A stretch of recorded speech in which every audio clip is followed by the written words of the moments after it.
Hello faculty and staff. In this video I'm going to describe the Research and Sponsored Programs approval workflow that is needed to obtain permission to submit a proposal for external funding and demonstrate how that internal approval process works from submission to approval. Let's begin by looking at the overall online proposal workflow.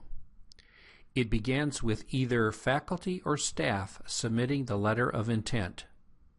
The RSP office will review for accuracy and assess the letter of intent for completeness, then create a pre-proposal, which will then begin the appropriate authorization sign-off workflow to ultimately obtain approval for submitting the proposal to the designated funding agency. The sign-offs begin with the project director and move up the chain for final approval by the provost. So, as you can see, the Office of Research and Sponsored Programs will initiate the online automated workflow process.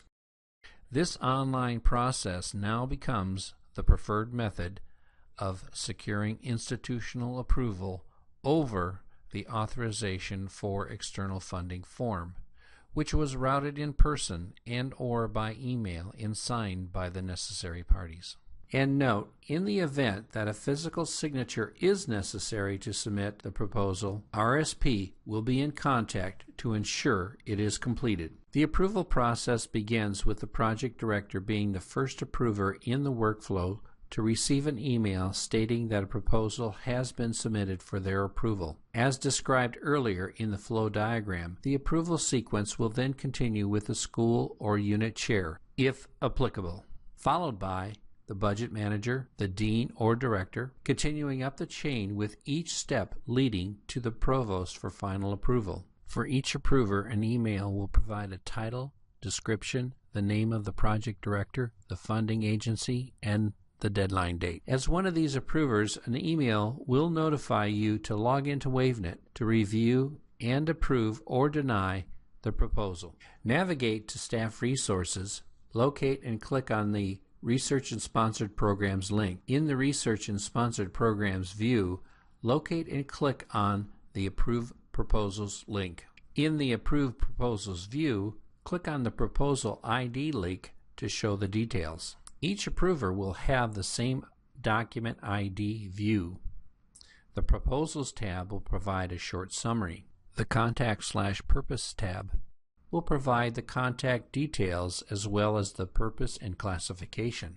The Next tab will describe the funding agency. The Requirements tab will display the typical required needs for this proposal with a check mark in place for that requirement needed. The Submit Info will summarize cost and associated effort. And the Attachments tab allows the approver to look at the narrative, budget, and any other documents attached.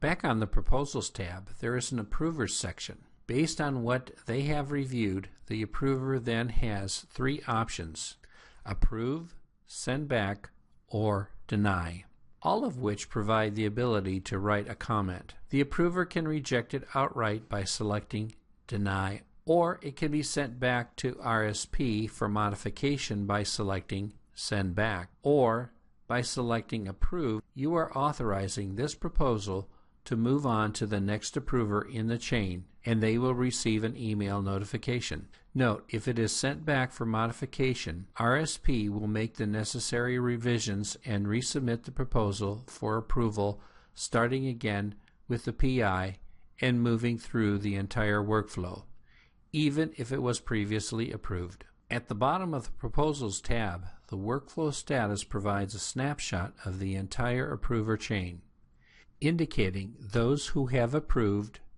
who is pending, and where it is to be routed next. Note that in some approval workflows, the chair step will be skipped as that school or unit does not require it. Once an option is selected, immediately that proposal view will close and a message will appear indicating there are no proposals to approve. An email notification is sent on to the next approver, and the RSP office receives an update that the proposal has received another approval. Now, if we peek into the workflow of the next approver pending, we'll see the same proposal with comment history. When you have finished any Wavenet activity, be sure to log out. That's it. Thank you for watching.